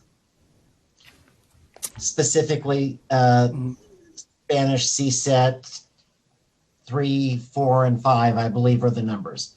But how that will impact our BASP candidates? And should I start? Commissioner Simmons, I understand that staff is looking into this and researching the impact, and we will get back to you as soon as we have more information. Thank you. And my second one is about the domains of the SMRs. I think that it really makes sense to do that. But as somebody who was, I was on the committee that put the domain structure together when we moved from the Praxis and the SSAT to the CSET. And when we did that, at least 20 years ago, part of where that we designed the domains thinking that we were going to make it so that it was doable for a test. So I can give you an example. On the math panel, we put trigonometry under calculus. In the discipline of mathematics, that makes no sense. But when you're going to create a test question about calculus, it's easy to embed those trigonometric competencies into the question. So would it be fruitful, if this passes, for the commission to go back and look at how those domains were created in terms of each of the disciplines? So that's my second question. Thank you for that question. I will have to defer to one of my colleagues in PSD to answer that question. So we have an sorry. Can you hear me? You can hear me. Okay, thank you. We have adopted SMRs in all of the subject areas. And obviously, as there are changes made with the state board, those are looked at, as we did today with the theater and dance ones. And so we could certainly go back and review the domains as we go through and implement this bill for certain, and look at the level of granularity as well as the content. But certainly that can be part of what we discuss as we implement this bill.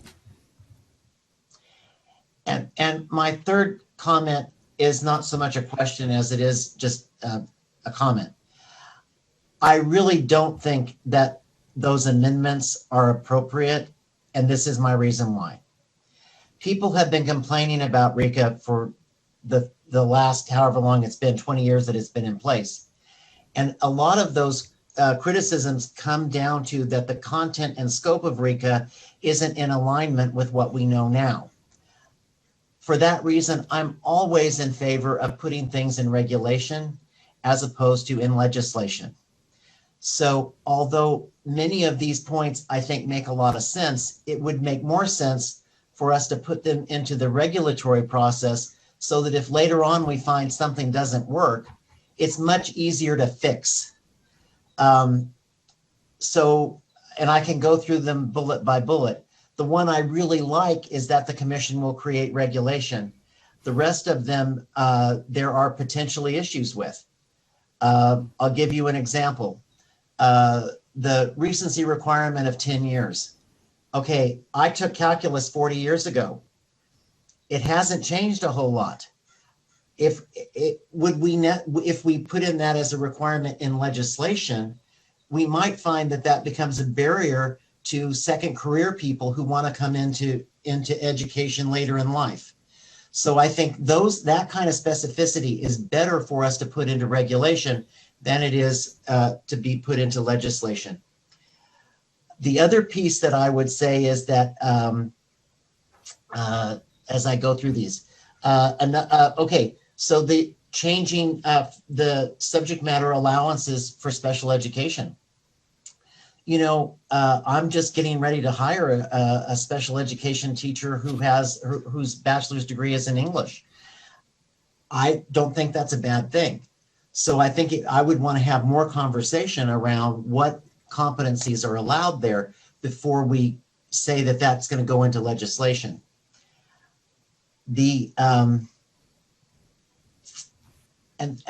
So that's my concern with actually writing things into the bill. So. Okay, thank you, Commissioner Simmons. Commissioner Greneau-Shire. Thank you. Notwithstanding Commissioner Simmons' comments about regulations and legislation, I'll leave that to people that are smarter than I am. I appreciate the amendments. And in particular, I had a question regarding the course verification process. I haven't looked at the most recent AB 437. I looked at it earlier on this year. Is there any budget for who's going to be doing the analysis? And when we're asking these subject matter content experts, is there any language in the bill at all, Mr. Horowitz, about that?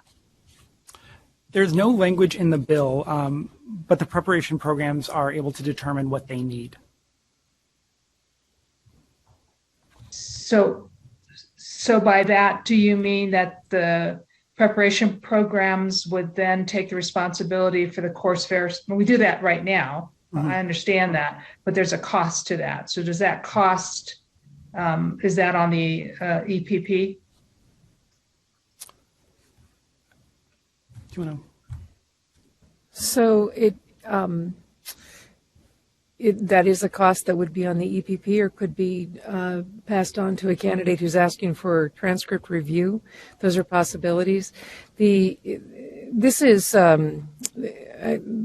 particular bill would add options for candidates to meet subject matter requirement. It would not require programs to engage in this level of review, but it would create options for candidates. And really, this year has shed a lot of light on the role that testing plays. Intended and unintended impacts have been discovered. The fact that we couldn't get people into testing centers this year became a huge problem, obviously, and that we've had to do a lot to work around. So I think that's really the ground out of which the ideas for this bill surfaced. How can we create options for candidates and for programs for candidates to demonstrate their subject matter competence and move forward, and really right-size this test. It's an assessment of someone's subject matter knowledge to determine if they're ready to enter preparation and if they're ready to learn how to teach that content. It became a far larger roadblock this year, especially with regard to testing center closures. So these are the ideas that have surfaced in our engagement and conversation with the field that seem to have merit, maintaining still a strong commitment to subject matter competence for all teacher candidates, but finding ways for them to demonstrate that competence that don't necessarily involve sitting down in a testing center for a test. Now, the other options that Dr. Mendoza raised earlier also pertain here. The fact that our contractor is moving the CSET and the CBEST to an at-home proctoring option helps solve some of the testing center closure issue. But really the question in this bill is, are these legitimate options to pursue that still give us the assurance that a candidate who's met one of these options is ready to learn how to teach their content? And that's really what we're getting to. And so the fees are not going to be a mandate for anyone. The procedures are not going to be a mandate for anyone. These are just options to be considered. And I appreciate that, Executive Director Sandy. I was just curious, if we expand the course verification process, what will the impact be for EPP? So I appreciate that description. Thank you. Okay, next I have Commissioner Gross and then Madam Chair Sloan. Thank you, Commissioner. I think this bill is really exciting, and it's really great to see the flexibilities that the Commission is pursuing. I wanted to share Commissioner Simmons' concern about the amendment about the course recency requirement. You know, thinking about we have a teacher shortage in specific areas related to single subject, especially in math and science. Looking at the other proposed legislation about, you know, computer science projects, I would be concerned about us limiting the course recency requirement when we might have folks in biotechnology and computer engineering who decide I'm ready to go back and become a teacher because I've done this work for 20 years now and I really think I could have an impact. And I think we shouldn't discount people who have perhaps PhDs who are, you know, extreme content knowledge experts in this area, but they graduated more than 10 years ago from that course content. So I share your concern, Commissioner Simmons, about that one specific amendment. Can I add one just quick point of clarification? While the 10-year recency amendment is related to specific courses, it wouldn't be applied to the major requirement that we're also proposing. So if somebody had for example, a math major, and then 20 years down the line decided to become a math teacher, that would not be a roadblock that would affect them. Terrific. Thank you so much for that clarification. Chair Sloan? So the comments so far have been really helpful and enlightening. The devil is always in the details here with something like this, particularly when we're talking about aligning with courses. And I appreciate Commissioner Grano-Shire's concerns about how this can actually work, as EPPs need to be the ones doing these analyses. Those are potentially costly. I know, and they could, those costs have to come from somewhere. So I am wondering too about the language and what Commissioner Simmons was talking about, regulations versus putting things in the bill. And I again would echo his comments that the extent to which we can put things in regulation that would benefit us. And I don't know exactly what that language might be, but I think that we would like to have control over the process by which we determine, an institution can determine whether courses align. And I wonder too, if we want to be sure that we are approving that process for institutions so that we are monitoring it and making sure that it is working well. So for instance, I can see that institutions that already have subject matter preparation programs will have the expertise among their faculty to be able to do these kinds of things. Other institutions, I think we might need to be assured that they do.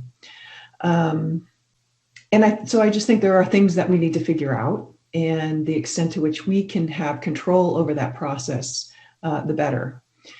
Then I also wanted to also say that I'm happy that we are talking about courses meeting domains of the subject matter requirements rather than the very specific subdomains of the SMRs. I think that's critically important.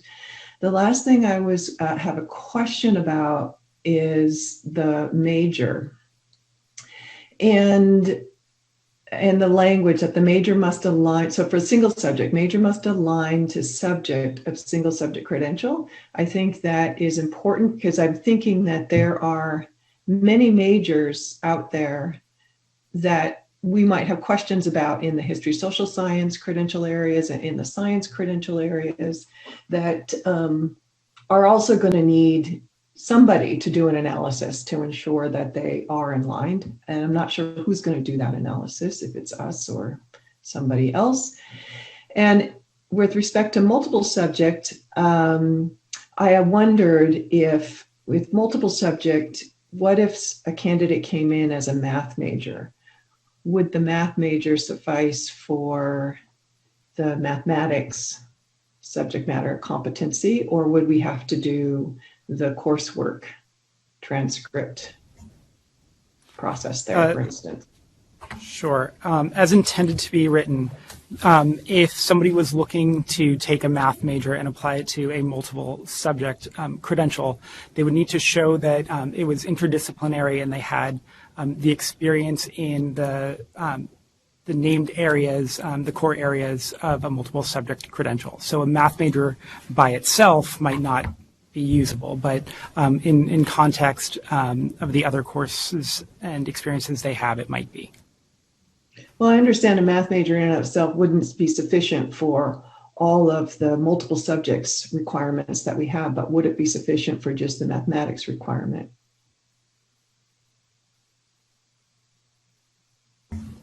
I'll have to get back to you on that. I'm not. Let me jump in on that and just say I'm not sure that it would, at least in the ways in which the proposal to amend the bill to recognize an academic major in a single subject area. What's proposed here is to suggest that a baccalaureate degree in mathematics likely exceeds your subject matter requirements for mathematics. That certainly that they would be subsumed in some way within the foundations and all of the coursework and all of the application of that coursework that a mathematics major completes on their way to that degree. What that would enable in this bill is for a fairly quick assessment. If someone has a math major that aligns to a math credential, it's considered to subsume and exceed our SMRs for that. But to apply that math major to then the requirement for an elementary teacher and multiple subjects teacher, where their subject matter requirement is liberal studies and interdisciplinary collection of coursework, it certainly seems possible that courses taken on the way to a math degree could count and could be recognized. And this bill, as proposed to be amended, would have a process for recognizing coursework like that and analyzing coursework like that. It's not the recognition of a major, but it would be the recognition of coursework, if you will, and the application of that to somebody's portfolio of courses or test scores or a combination thereof that lead to subject matter verification. This may be getting weedy for the end of a meeting, but just it might be getting weedy. I know, but the subject matter competency is weedy because I think we don't really I don't have in my own mind a really good understanding of what is the subject matter that teachers need to have in order to teach their content well to children. And then I think we're always having to look at the integration of subject matter and how kids think about the subject, what the big ideas are around the subject, and how you teach children and adolescents subject. And it's all intertwined for sure. And so this is a good move. But I think we are also going to need to just sort of look at how we do this work across our preparation programs, because I think there are additional ways in which multiple subject candidates could benefit from additional integrated content, children's thinking, teaching that is very difficult to do in a one-year program. So we just have to consider all of that as we continue moving forward. Commissioner Simmons? I really appreciate the term weedy, whichever of you used it, because that gets to my point about regulation rather than legislation. I go back to, and I remember when we did the, or I wasn't on the commission at the time, but when they created for speech language pathologists, and they went through all of the different bachelor degree names that could be appropriate for a variable term waiver for a speech language pathologist with Appendix A. I see Chair Sloan remembers that. It was probably 20 different majors that might be eligible. That's the kind of thing that this body is really good at grappling with. Legislatures, not so much. So I mean, if there's any way that we can maximize our flexibility, I really don't want our hands to be tied any more than they have to be.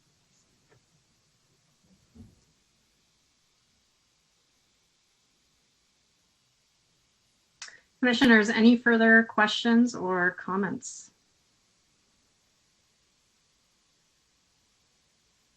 So, Mr. Horwitz, my understanding is do you need a motion from us to move this forward, or no, you got enough feedback from us? I think there's one area of clarification that I could use without a motion, and that is in regard to the 10-year recency question. I heard a few commissioners bring that up as a matter they would like us to consider not including as an amendment. And I want to know from other commissioners if that seems to be the consensus of the commission.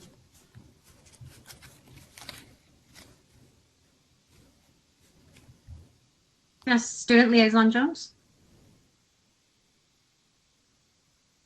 Yes, I know that, I think it was Miss Sandy who mentioned it, about why it's important for us to have these courses done, is so that they're able to learn something and be able to be successful at it. I think if they passed that class a long time ago, then that's what they did. And I don't think that they should be within a 10-year frame. If they can learn the material and pass it so that they could teach it one day, I feel like they could learn it again, and then they could pass, and they'll be able to teach it again. So yeah, I just think we shouldn't have that 10-year on it.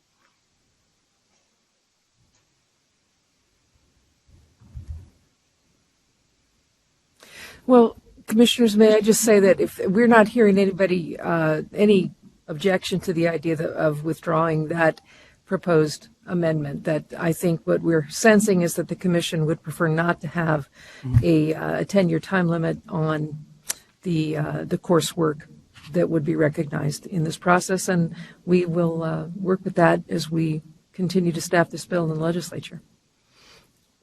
Can I just make a quick comment in that regard?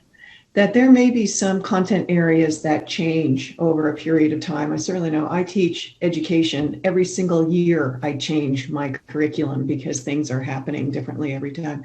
But in other content areas that might not be the case. But I think that is going to be captured in the course alignment process, that whomever the subject matter experts are will know whether something that was taken 10, 15, 20 years ago is relevant to our subject matter domains today. So I think it's going to get captured. That's a good point. It's a good point.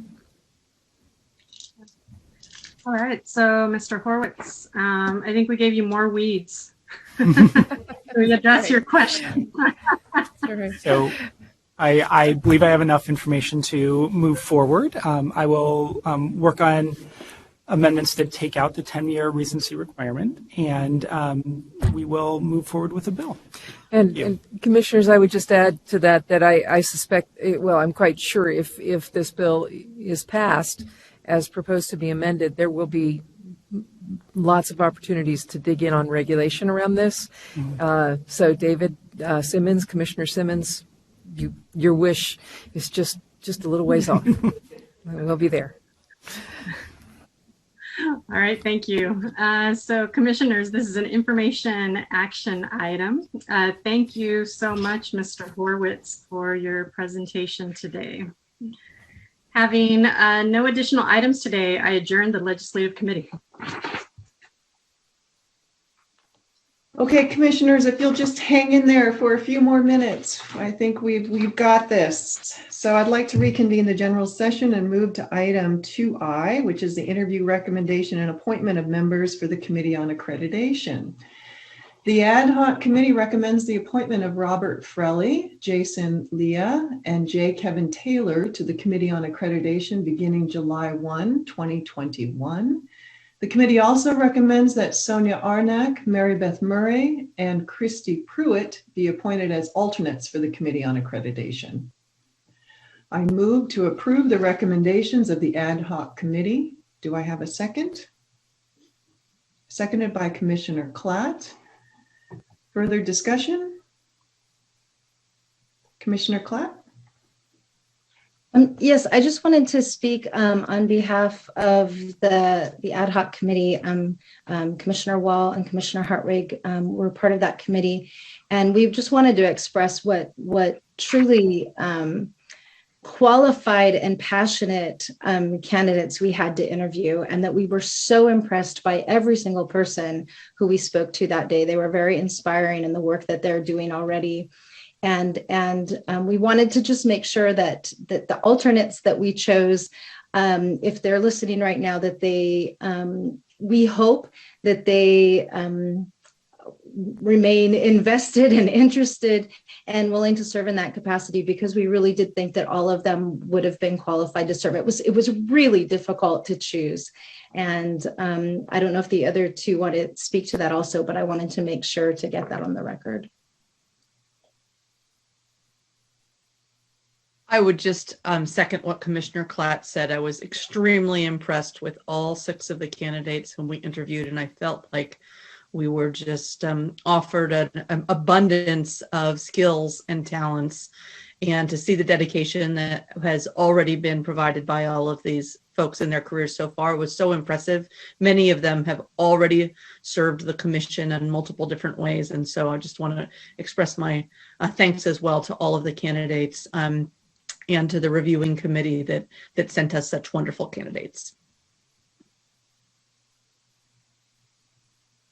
Well, thank you very much to the members of the committee, and thank you to those who have been recommended for appointment.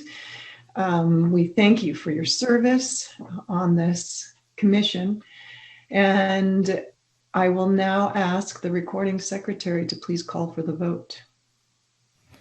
Jose Cardenas. Aye. C. Michael Cooney. Aye. Marco De La Torre. Aye. Marisol De La Torre Escobedo. Aye. Megan Gross. Aye. Johanna Howitt. Aye. Susan Aradia. Aye. Harry Jackson. Aye. Bonnie Klatt. Aye. Jane Marks. Aye. Monica Martinez. Aye. David Simmons. Aye. Tina Sloan. Aye. Motion carries. Thank you. Agenda item 2J is the proposed 2022 and 2023 commission meeting schedules as presented in agenda item 3A on page 2. I move to adopt the recommendations of the executive committee. Do I have a second? I'll second. Seconded by Commissioner Martinez. Further discussion? I had one very small question that was just more curiosity. I see that we're moving our August meetings towards later in August. Is that to try to attempt to avoid people's summer plans and so on? Just a small question, but I was curious. It is to accommodate the K-12 teachers, educators. Yeah. School is starting earlier and earlier in August, and we've been creeping back to the beginning of the month, and actually, you know, with reopening, who knows how much this may adjust itself over the next 2 years. But we're trying to avoid the opening week of school or the week just before the opening week of school for our teacher members and administrator members. Ooh, that makes so much sense. Thanks. Yeah, so answer your question, Commissioner Hartwig, has nothing to do with our time off or vacation. Sorry, that was a hopeful thought. As someone not working in a school, that was a hopeful thought. All right. Further discussion? Good. Will the recording secretary call for the vote? Jose Cardenas, Aye. C. Michael Cooney, Aye. Michael Direttore, Aye. Marisol Direttore Escobedo, Aye. Megan Gross, Aye. Johanna Howard, Aye. Susan Aradia, Aye. Perry Jackson, Aye. Bonnie Clark, Aye. Jane Marks, Aye. Monica Martinez, Aye. David Simmons, Aye. Tina Sloan. Aye. Motion carries. Thank you. Agenda item 2K is report of the closed session items. Commissioner De La Torre Escobedo, would you please read the closed session report?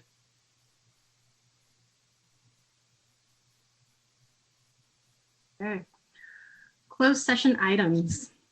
Staff briefed the commission on the cases of Juan M. Jaimes versus California Commission on Teacher Credentialing, Court of Appeals, 2nd Appellate District, Division 7, case number B291851, and Kathy Little, Simone Kovats, and Deborah Sather versus Commission on Teacher Credentialing, Court of Appeal, 3rd Appellate District, case number C092001, and related cases pending administrative hearing, and no reportable action was taken.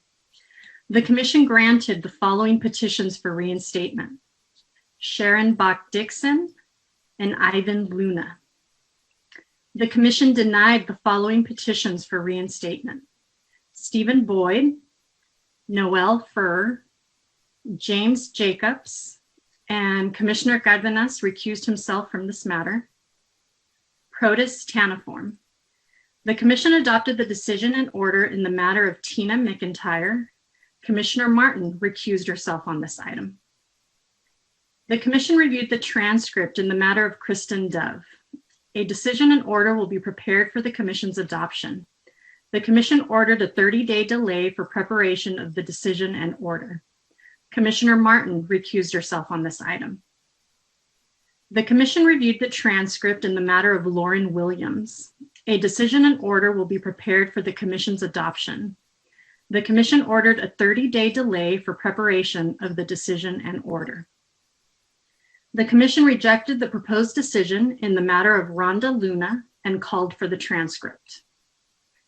The commission adopted the proposed decision in the matter of Christopher Taylor.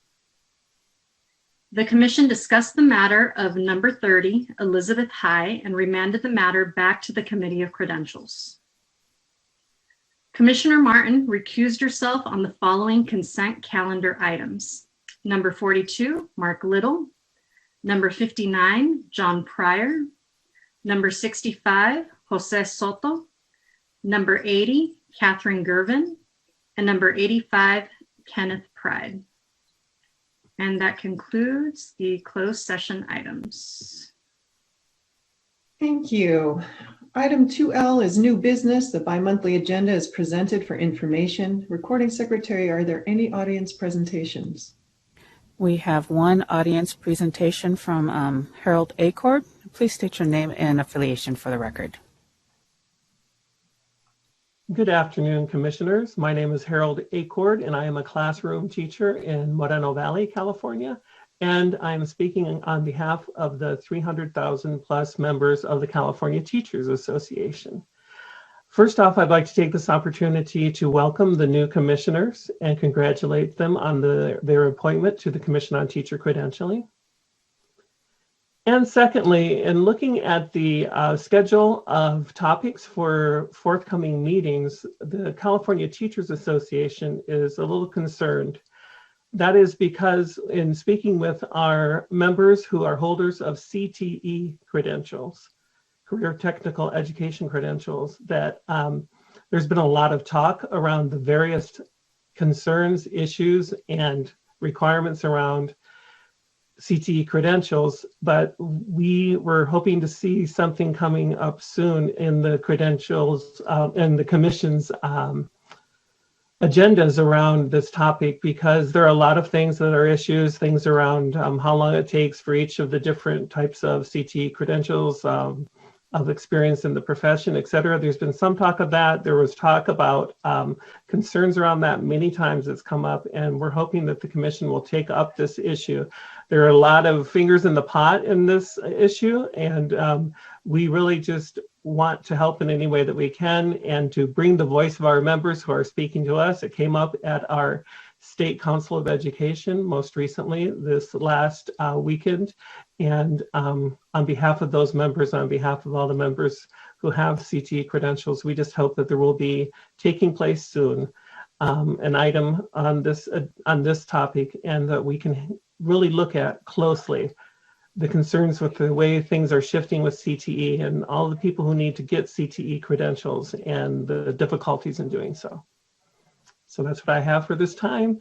I hope you all are well, and thank you for your time and listening to our concerns. Thank you, Mr. Acord, for bringing this to our attention. All right, commissioners and staff, this has been a meeting of mammoth proportions. I thank you all for your sustained attention over the past 3 days. And I now adjourn the April 2021 meeting of the Commission on Teacher Credentialing. The next meeting is on June 17th and 18th, 2021. And go enjoy your spring and your students and your children and your grandchildren going back to school and your new teaching assignments, Miss Jones. And I look forward to seeing you all in June.